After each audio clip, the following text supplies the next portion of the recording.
हाँ। दूसरी बात है, टीम खरीदने के लिए आप लोगों के पास 3,000 रुपया है, जो आप अपनी टीम को सेलेक्ट करेंगे। उनमें से एक कप्तान जिसको मनोनीत किया गया है उसका सिलेक्शन ऑलरेडी हो चुका है। अब बचे 13 खिलाड़ियों को आपको 2500 में, यानी कि कप्तान के लिए 500 पॉइंट जो निर्धारित किया गया था, उस 500 पॉइंट में आप लोगों ने अपने अपने कप्तान का निर्धारण कर लिया है।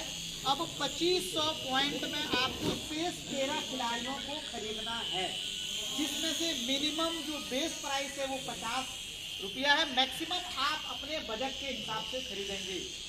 तीसरी बात है कि आप अपने बजट को ध्यान में रखकर ही खिलाड़ी खरीदेंगे। ऐसा अगर होता है कि आप आवेश में आकर, जोश में आकर या होश खोकर खिलाड़ी खरीदते और पैसा आपका पहले खत्म हो जाता है, तो फिर आप जो है बाद में खिलाड़ी नहीं खरीद सकेंगे। और अगर आप 14 खिलाड़ी नहीं खरीदते हैं तो आप इनकम्प्लीट रहेंगे, आपको कंप्लीट का दर्जा नहीं मिलेगा। इसलिए आप लोग अपने बजट के हिसाब से, ताकि आप जो है खिलाड़ी उन 2500 में 14 खिलाड़ी का आपका 13 खिलाड़ी आप खरीद पाए। चौथी बात है कि जो स्पॉन्सर्स हैं वो सारे रुचि लेने वाले हैं, उन्होंने अपनी रुचि दिखाई है, बहुत अच्छा भी लगा है। तो खिलाड़ियों को उसकी खेल भावना को और ज़्यादा प्रोत्साहित करने के लिए जो हमने ड्रेस की व्यवस्था की है, सभी खिलाड़ी ड्रेस में खेलेंगे, जर्सी में खेलेंगे। जूता उनका अपना होगा, ट्राउजर और टी शर्ट कमेटी की तरफ से ही दिया जाएगा, लेकिन वो उसका खर्च स्पॉन्सर्स दिया जाएगा। 2000 या 2500 जो भी होलसेल रेट में आएगा वो आप कुछ भी दे सकते हैं। जैसे ACC वालों ने अपने खिलाड़ियों के लिए उन्होंने अपना ड्रेस ले लिया है।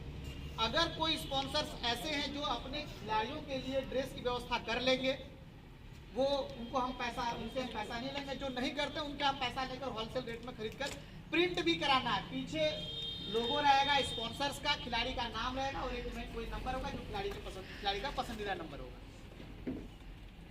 अब अगर कोई खिलाड़ी या स्पॉन्सर्स खेल के बीच में, कोई खिलाड़ी, स्पॉन्सर तो खैर नहीं, कोई खिलाड़ी अगर खेल के बीच में अनुशासन तोड़ता है या किसी प्रकार के खेल भावना के खिलाफ काम करता है, तो आयोजक और सभी 8 स्पॉन्सर मिलकर उसे रेस्ट्रिक्ट करने का उसके लिए उसको अधिकृत किया गया है कि उसे हम खेल से हटा सकते हैं।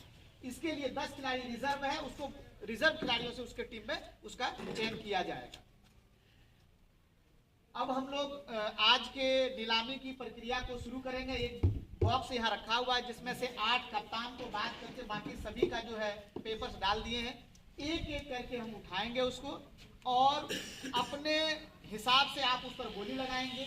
अगर हो सकता है फर्स्ट राउंड में किसी खिलाड़ी की गोली नहीं लगती है तो उसे हम साइड में रखेंगे, उससे सेकेंड राउंड में फिर, क्योंकि हम लोग लिमिट खिलाड़ी रखे हुए हैं जितना जरूरी है, 13, 8, 104, तो उसको अंततः किसी न किसी टीम में जाना है। लेकिन हो सकता है कि पहला राउंड में वो किसी टीम में ना जाए, दूसरा राउंड में जाएगा, तीसरा राउंड में जाएगा। लेकिन आज 2 घंटा लगे, 3 घंटा लगे, धैर्य बनाकर बैठना है। खाने पीने का इंतजाम नीचे हो रहा है, पीने का मतलब पानी और खाने का जो भी तो इंतजाम है। आप लोग धैर्य बनाकर बैठेंगे और आज के नीलामी की प्रक्रिया को सफल बनाने में अपना महत्वपूर्ण योगदान देंगे। धन्यवाद।